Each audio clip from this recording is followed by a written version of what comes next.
राधे राधे दोस्तों। आज हम आपको सुनाएंगे एक बूढ़ी माँ की बड़ी दुख भरी कहानी। जब बेटे ने किया अपनी ही माँ को पहचानने से इनकार और काम वाली बाई कहकर किया अपमान। अगर आप हमारे चैनल पर नए हैं तो प्लीज़ हमारे चैनल को सब्सक्राइब करें, वीडियो को लाइक करें और शेयर करें। शकुंतला जी का मन आज बहुत दुखी था। लगातार अपने बेटे को फोन लगाने की कोशिश कर रही थी, लेकिन सामने से कोई जवाब नहीं आ रहा था।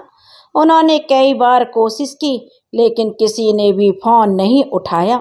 आखिरकार परेशान होकर फोन रखते हुए उदासी भरे स्वर में अपनी बेटी से कहने लगी, रेशमा, इतना भी क्या व्यस्त हो गया है तेरा भाई, जो इतने फोन करने के बाद भी कोई जवाब नहीं देता।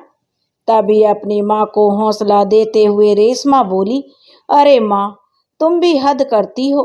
जब भाई ने एक बार फोन नहीं उठाया तो बार बार फोन करने से क्या फायदा है। बिना बात के ही खुद भी परेशान होती रहती हो और उन्हें भी परेशान करती रहती हो। और फिर रेशमा गुस्से में बोली, अगर भैया कुछ बोल देंगे ना माँ, तो फिर तुम्हारी आंखों से आंसू बहने लगेंगे। अरे वह इस समय अपनी नौकरी में व्यस्त होंगे, कितना काम होता होगा उन्हें। अब ऐसे में वह अपना काम देखेंगे या तुमसे फोन पर बात ही करते रहेंगे। तभी शकुंतला जी बोली, हाँ रेशमा, बात तो तूने बिल्कुल ठीक कही है। बेचारा मेरा बच्चा इतना काम करता है, उसे फुर्सत कहाँ होगी। अब मैं उसे बार बार फोन करके परेशान नहीं करूँगी। जब उसे फुर्सत होगी तब वह खुद ही फोन कर लेगा। इतना कहकर शकुंतला जी खाना बनाने के लिए रसोई घर में चली गई। शकुंतला जी उस दिन को याद करने लगी जब उनके बेटे राकेश का जन्म हुआ था। शकुंतला जी और उनके पति श्यामलाल जी की खुशी का कोई ठिकाना नहीं था। बरसों की तमन्ना पूरी हुई थी जब शादी के 10 वर्ष बाद उन्हें माता पिता बनने का सौभाग्य प्राप्त हुआ था। लेकिन यह खुशी भी गम में बदल गई थी जब उन्हें मालूम पड़ा कि उनके बच्चे की दोनों टांगें पूर्ण रूप से विकसित नहीं हैं। पति पत्नी के तो जैसे पैरों तले जमीन खिसक गई थी। डॉक्टर ने बताया कि भविष्य में उनका बेटा शायद ही अपने पैरों पर चल भी पाएगा या नहीं, लेकिन साथ में यह भी कहा यदि बच्चे को सही से इलाज और अच्छी देखभाल मिले तो शायद उसकी टांगों में जान वापस आ सकती है।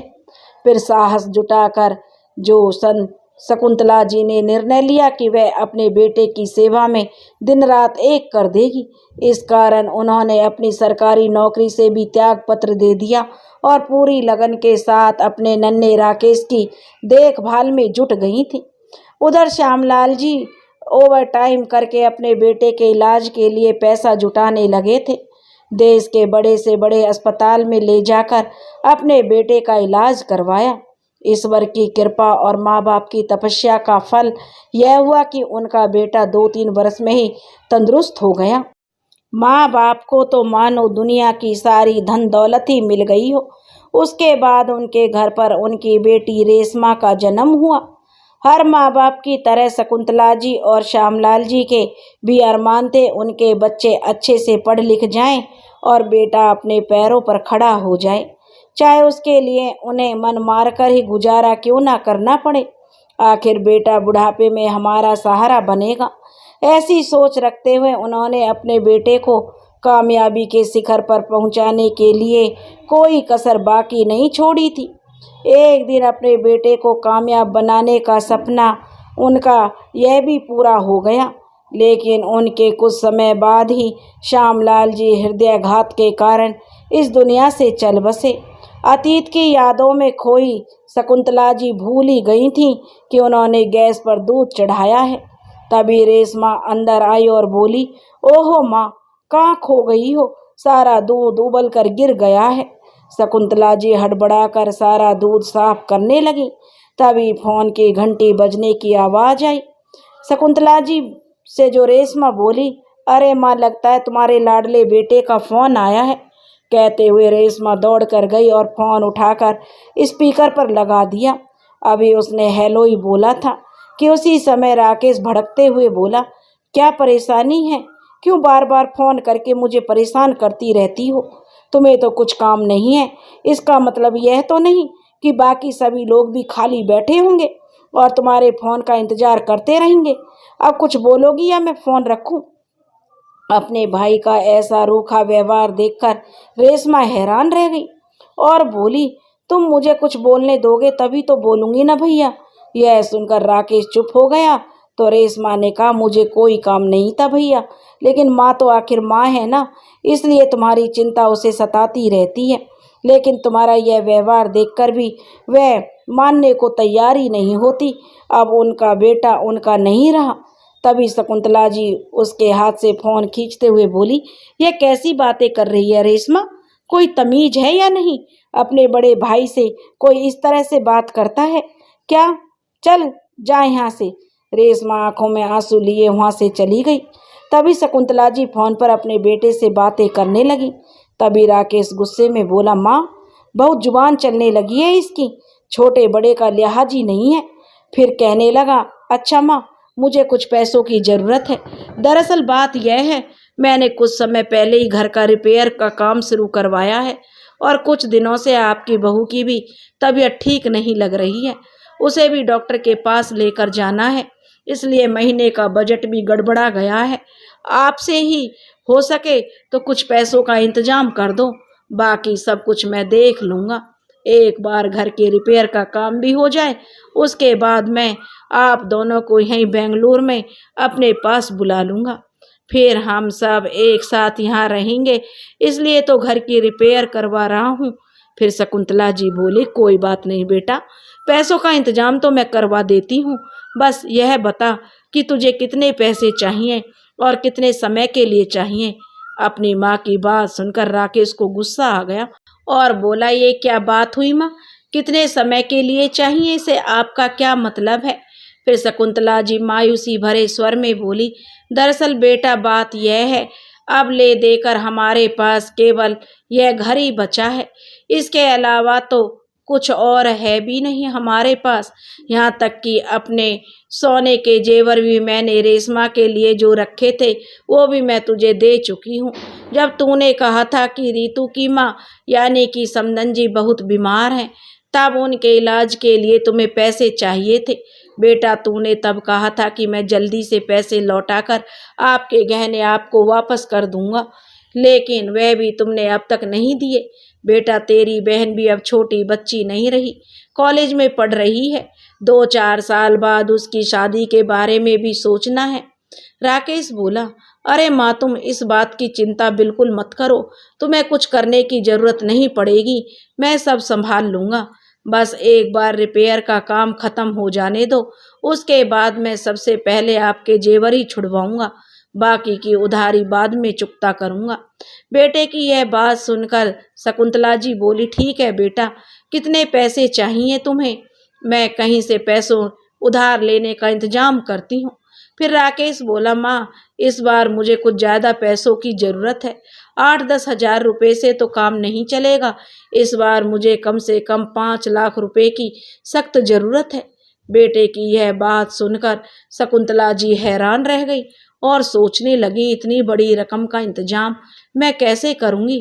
तभी राकेश बोला, माँ आप एक काम कीजिए, आप घर को गिरवी रख दीजिए। घर गिरवी रखकर हमें अच्छे खासे पैसे मिल जाएंगे। लेकिन घर गिरवी रखने की बात सुनकर उम्र शकुंतला जी ने साफ बैठी हुई कर दिया। शाम के समय बातें कर रही ले देकर यह मकान ही है हमारे पास, अगर इसे भी गिरवी रख दिया तो फिर कर्ज नहीं उतार सकते, तो यह भी हमारे हाथ से निकल जाएगा, फिर हम कहाँ भटकते फिरेंगे। तभी राकेश बोला, अरे माँ आप भी हद करती हैं, ऐसी नौबत मैं आने ही नहीं दूंगा। अपने बेटे पर इतना भी विश्वास नहीं है आपको? आप बिल्कुल फिक्र मत कीजिए माँ, मैं हूँ ना। अपने बेटों की बातों में आकर शकुंतला जी ने अपनी इकलौती बची संपत्ति भी गिरवी रख दी। इसके बदले में उन्हें 10 लाख रुपए मिल गए। हालांकि रेशमा अपनी माँ को बार बार समझाती रह गई कि घर गिरवी मत रखो माँ, कल को अगर भैया ने पैसे वापस नहीं किए तो हम लोग कहाँ जाएंगे। लेकिन शकुंतला जी ने अपनी बेटी की एक नहीं सुनी और कहने लगी, मुझे अपने बेटे पर पूरा विश्वास है, न जाने तू क्यों अपने भाई को गलत समझती है। रेशमा कुछ कहने ही लगी थी कि शकुंतला जी बोली, अच्छा अब ज्यादा बहस मत कर, घर के फैसले लेने के लिए अभी इस घर की बड़ी मैं मौजूद हूँ। अगर तू चुप रहेगी तो सब अच्छा ही होगा। अगर मुश्किल वक्त में मैं अपने बेटे का साथ नहीं दूंगी तो और कौन देगा। और उसने तो इतना तक कहा है, एक बार घर का काम पूरा हो जाए तो हम दोनों उसके घर में उसके साथ रहेंगे। तेरी शादी का खर्चा भी वह देख लेगा। शकुंतला ने अपनी बेटी की एक भी नहीं सुनी और घर गिरवी रख दिया। लेकिन रेशमा के बहुत कहने पर उन्होंने उस रकम में से जो 5 लाख रुपए बचाकर अपने पास रख लिए। रेशमा बोली, माँ आपसे भैया ने 5 लाख देने को कहा है तो बस 5 लाख ही दे दो, बाकी के पैसे अपने खाते में जमा करवा दो। और एक बात का खास ध्यान रखना, उन्हें ये मत बताना कि आपको कितने पैसे मिले हैं, नहीं तो वह किसी न किसी बहाने बाकी के पैसे भी आपसे ले लेंगे। शकुंतला जी के घुटनों में बहुत समय से दर्द था। उन्होंने अपने बेटे को फोन करके कहा, बेटा जब पैसे लेने के लिए यहाँ आओगे तो कुछ दिन निकाल कर आना, मेरे घुटने का दर्द बढ़ता जा रहा है, रोज रोज का दर्द अब सहन नहीं होता। आओगे तो किसी अच्छे से डॉक्टर से मेरा इलाज भी करवा देना। इतना कहने की देर थी कि राकेश अपनी पत्नी रीतू के साथ अगले दिन सुबह ही उनके पास पहुंच गया। दोनों मुस्कुराते हुए अपनी माँ के पैर छूकर आशीर्वाद लेने लगे। तभी रीतू ने कहा, माँ जी आप भी कभी कभी बेंगलुरु आ जाया कीजिए, वह भी आपका ही घर है। तभी शकुंतला जी ने कहा, बहू तुम फिक्र मत करो, तुम्हारे घर की रिपेयर का काम पूरा हो जाएगा तो हम तुम्हारे घर में तुम्हारे साथ ही रहेंगे। क्यों राकेश, ठीक कहा ना मैंने।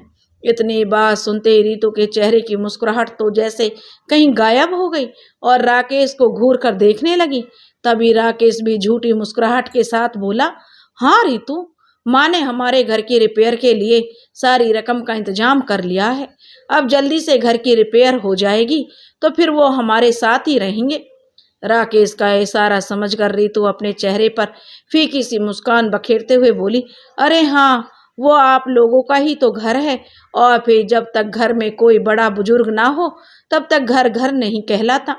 रीतू जल्दी से रसोई में जाकर चाय नाश्ता बनाने में रेशमा की मदद करने लगी और सब कुछ ट्रे में रख कर ले आई। तभी राकेश अपनी माँ से बोला, माँ मुझे पैसे दे दीजिए, मैं बैंक की तरफ ही जा रहा था, कोई काम था, तो आप पैसे दे देंगी तो अपने खाते में जमा करवा दूंगा, जिससे आपकी चिंता भी दूर हो जाएगी। नहीं तो गांव हो या शहर, हर जगह चोरी का बहुत डर रहता है। रेशमा ने पैसों से भरा हुआ बैग अपनी माँ को दे दिया, जिसमें शकुंतला जी ने 5 लाख निकालकर अपने बेटे के हाथ में थाम दिए। पैसे देखकर वे दोनों ऐसे खुश हो गए मानो उन्हें जन्नत मिल गई हो। तभी राकेश बोला, लेकिन माँ घर गिरवी रखकर कम से कम 8-10 लाख आपको मिले होंगे, बाकी के पैसे कहाँ हैं। तब शकुंतला जी और उनकी बेटी रेशमा एक दूसरे का चेहरा देखने लगे। फिर शकुंतला जी बोली, हाँ बेटा 10 लाख रुपए मिले थे, लेकिन रेशमा की शादी के लिए कुछ पैसे बचाकर रखे थे ना, इसलिए उन पैसों में से 5 लाख मैं तेरी बहन की शादी के लिए बैंक में जमा करवा दूंगी। 1-2 साल में कोई अच्छा सा लड़का देखकर इसके भी तो हाथ पीले करने हैं। तुम तो अपने परिवार के साथ सुख से जी रहे हो, एक बार इसकी भी शादी हो जाए तो मैं गंगा नहा लूं। बस इतना सुनने की देर थी कि राकेश गुस्से में बोला, माँ आपने तो मुझे एक ही पल में पराया कर दिया, क्या आपको मुझ पर विश्वास नहीं था? मैं भी कैसी बातें कर रहा हूँ, अगर विश्वास होता तो सारे पैसे मेरे हाथ में रखती। आप ठीक है, कोई बात नहीं, जब भरोसा ही नहीं है तो फिर इन सब बातों का क्या फायदा। तभी शकुंतला जी बोली, अरे बेटा यह तू कैसी बातें कर रहा है, मुझे तुझ पर पूरा भरोसा है, अगर तू कहता है तो बाकी के पैसे भी मैं तुझे दे देती हूँ, बस मुझे ज़रूरत होगी तो मैं तुमसे मांग लूँगी। तभी राकेश अपनी बातों में मिठास घोलता हुआ बोला, हाँ माँ आप ही के पैसे हैं, हम तो बस इन्हें संभाल कर रख देंगे, आपको जब ज़रूरत होगी तब ले लेना। और ऐसा कहते हुए राकेश ने 10 लाख रुपए अपनी माँ से ले लिए और बैंक में जमा करवाने के लिए निकल गया। रितु भी उनके साथ चली गई। उनके जाने के बाद रेशमा ने अपनी माँ से कहा, माँ, मैंने आपसे पहले ही कहा था कि चाहे जो कुछ हो जाए आप यह पैसे भैया को नहीं देंगी, लेकिन फिर भी आप नहीं मानी ना। तभी शकुंतला जी बोली, तो क्या हुआ बेटा, वह तेरा भाई है, पैसे हमारे पास पड़े हों या उसके पास क्या फर्क पड़ता है। ऐसा कहकर शकुंतला जी अपने कमरे में चली गईं। अगले दिन सुबह शकुंतला जी की नींद से जागी तो उनके बेटा बहू अपने बैग उठाकर उनके पास आए और बोले, अच्छा माँ, हम चलते हैं। यह देखकर शकुंतला जी और रेशमा हैरान रह गए। तभी शकुंतला जी बोली, बेटा, तुम तो कुछ दिन यहाँ रुकने वाले थे ना, मुझे डॉक्टर के पास भी तो दिखाना था, भूल गए क्या। तब राकेश बोला, नहीं माँ, लेकिन बात ऐसी है कि मुझे कुछ जरूरी काम आ गया है, इसलिए हमें जाना होगा, नहीं तो बहुत नुकसान हो जाएगा। कुछ दिनों बाद वापस आकर आपको किसी अच्छे से डॉक्टर के पास ले जाऊंगा। ऐसा कहकर वे दोनों अपने घर वापस चले गए। तब रेशमा बोली, मैं जानती थी माँ, भैया यहाँ सिर्फ पैसों के लिए आए थे, मतलब निकल गया तो चलते बने। रेशमा की यह बात सुनकर शकुंतला जी भी सोच विचार में पड़ गईं। धीरे धीरे कई महीने बीत गए। कभी शकुंतला जी अपने बेटे राकेश को फोन लगाती तो कभी रेशमा, लेकिन वह कभी फोन ही नहीं उठाता था, और गलती से कभी फोन उठा लेता तो मीटिंग में बिजी होने का जो या फिर ड्राइविंग करने का बहाना बनाकर बात को रफा दफा कर देता और अभी कॉल करता हूँ कहकर फोन काट देता। कभी रितु को भी फोन करते तो जवाब मिलता, अभी अभी नहाने गए हैं या फिर किसी काम से बाहर गए हैं का बहाना बनाकर उन्हें टाल देती। 2 महीने से उन्होंने जमींदार की किस्त भी नहीं भरी थी। जमींदार के लोग बार बार पैसे मांगने आ रहे थे। शकुंतला जी की चिंता बढ़ती जा रही थी, लेकिन वो करती भी क्या। अपना घर गिरवी रखकर जिसे अपना सारा पैसा दे दिया, वह तो उनकी बात सुनने को तैयार ही नहीं था। जब शकुंतला जी के पास कोई और चारा नहीं बचा तो वो अपनी बेटी रेशमा के साथ शहर के लिए निकल पड़ी। 3 घंटे के सफर के बाद थकी हारी दोनों माँ बेटी जब राकेश के घर पहुंची तो दरवाजा खटखटाया। जैसे ही दरवाजा खुला तो उन्होंने देखा वहां तो कोई और लोग ही रह रहे थे। शकुंतला जी और रेशमा उन्हें देखकर हैरान रह गए। राकेश और रितु के बारे में पूछा तो उन्होंने बताया कि ये घर अब उन्होंने खरीद लिया है। इससे पहले यह जिनका घर था वे लोग यहाँ से कहीं और शिफ्ट हो गए हैं।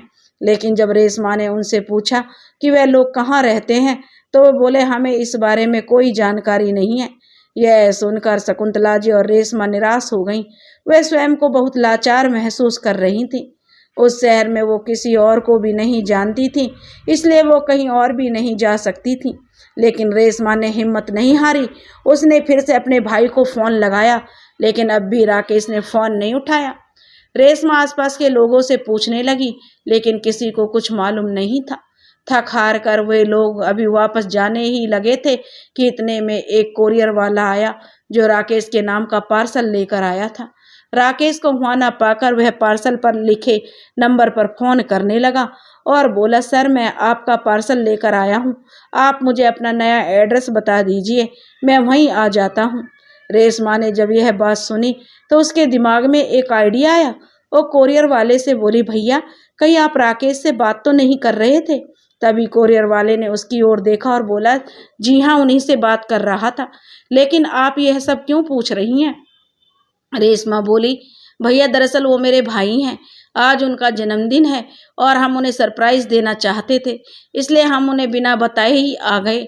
यहाँ आए तो पता चला कि वह कहीं और रहते हैं। यदि आप हमें उनका नया पता बता दें तो आपकी बड़ी मेहरबानी होगी। उनकी बात सुनकर कोरियर वाले ने एक पेपर पर उन्हें राकेश की बिल्डिंग का पता लिखकर दे दिया। थोड़ी ही देर में शकुंतला जी और रेशमा ऑटो में बैठकर उस बिल्डिंग के सामने पहुंच गए जहां राकेश ने अपना फ्लैट खरीदा था। राकेश का फ्लैट एक बहुत बड़ी सोसाइटी में था जहां ऊंची ऊंची बहुमंजिला इमारतें बनी हुई थी। शकुंतला जी ने इतनी ऊंची इमारतें पहली बार देखी थी। अपनी बेटी से बोली, भगवान, देख तो रेशमा, यह इमारतें कैसे आसमान को छू रही हैं। वे दोनों जैसे ही अंदर जाने लगे तो गार्ड ने उन्हें सोसाइटी के अंदर जाने से रोक दिया।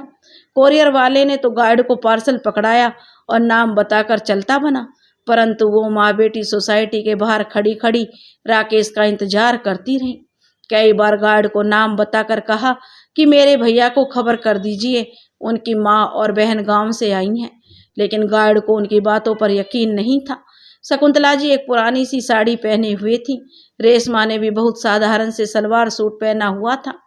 शकुंतला जी बार बार उन इमारतों की ओर देखती जा रही थी। फिर रेशमा ने गार्ड से हाथ जोड़कर प्रार्थना की कि वह उनका यकीन करें और उसके भाई राकेश को उसके आने की सूचना दें या फिर उन्हें ही अंदर जाने दें। लेकिन इस पर गार्ड ने कहा, तुम लोगों को तो और कोई काम नहीं है? बड़ी बड़ी इमारतें देखी नहीं कि काम मांगने के लिए आ गए? लेकिन इस सोसाइटी में काम वाले ऐसे ही नहीं रखी जाती। इन घरों में जो भी काम करती हैं सबसे पहले उनकी पुलिस वेरिफिकेशन कराई जाती है, तब कहीं जाकर उन्हें काम पर रखा जाता है। तभी शकुंतला जी बोली, यह आप कैसी बातें कर रहे हैं? क्या मैं और मेरी बेटी आपको काम वाली बाई नजर आते हैं? हम किसी के घर काम करने वाले नौकर नहीं हैं। हमारा बेटा इस बिल्डिंग में रहता है, तभी हम उससे मिलने आए हैं। यह सुनकर गार्ड हंसने लगा और बोला, लेकिन तुम्हारी हालत देखकर तो नहीं लगता कि तुम्हारा बेटा इतनी बड़ी बिल्डिंग में रहता है। गार्ड की इस बात पर रेशमा को गुस्सा आया और बोली, आप मेरी माँ से ऐसे कैसे बात कर सकते हैं?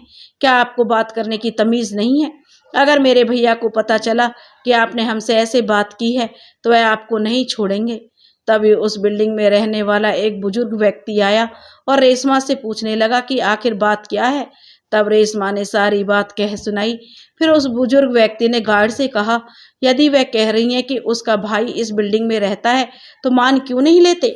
फिर गार्ड ने कहा, लेकिन इन लोगों को देखकर मुझे नहीं लगता कि इनका बेटा इस बिल्डिंग में रहता होगा। परंतु उन बुजुर्ग अंकल के बार बार कहने पर गार्ड ने उन्हें अंदर जाने दिया। शकुंतला जी अपनी बेटी के साथ सोसाइटी के अंदर तो आ गई, परंतु अब जाएं तो जाएं कहाँ? यह सोच सोचकर वे दोनों परेशान थीं। एक एक बिल्डिंग में ही सैकड़ों मकान बने हुए थे और न जाने कितनी ऐसी इमारतें वहां खड़ी थीं। तभी रेशमा की नज़र सामने से आ रहे उसके भाई राकेश पर पड़ी। राकेश के साथ उसके कुछ खास दोस्त भी थे। राकेश ने अपने फ्लैट के बाहर पहुंचकर बेल बजाई। राकेश को देखते रेशमा अपनी माँ को लेकर उसकी ओर तेजी से गई। उसी समय रीतू ने दरवाजा खोला तो शकुंतला जी दौड़कर राकेश की ओर आ गई और अपने बेटे को गले लग गई और रोते हुए बोली, बेटा कहाँ था तू? कब से हम तुझे ढूंढ रहे हैं। क्या तुझे मालूम है गार्ड ने हमें 2 घंटे से बाहर ही रोक रखा था और वह तो हमें काम वाली बाई तक बोल रहा था। तूने नया घर ले लिया और हमें बताया भी नहीं। फिर अपनी साड़ी के पल्लू से आंसू पोंछते हुए बोली, चल वह सब छोड़, अब यह बता तू कैसा है? शकुंतला जी और रेशमा सुबह से यहाँ वहाँ भटक रही थी, जिस कारण उनकी हालत खराब हो चुकी थी। उनके कपड़े भी गंदे हो चुके थे। अपने दोस्तों के सामने अपनी माँ को ऐसी हालत में देखकर राकेश के पसीने छूट गए। उसने सोचा, यदि मेरे दोस्तों को पता चला कि यह मेरी माँ और बहन है तो मेरी इज्जत की तो धज्जियाँ उड़ जाएंगी। उसे समझ नहीं आ रहा था कि वह क्या करे।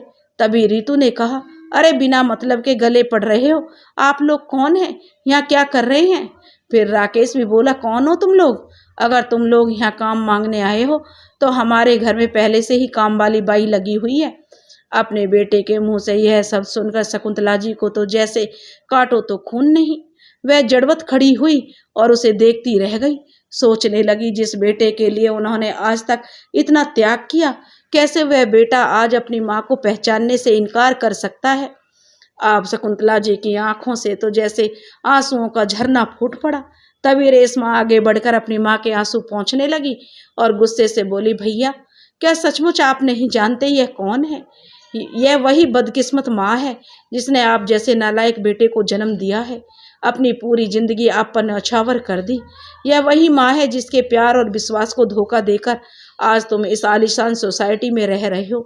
रेशमा के मुंह से यह बात सुनकर राकेश के दोस्त हैरानी से उसकी ओर देखने लगे।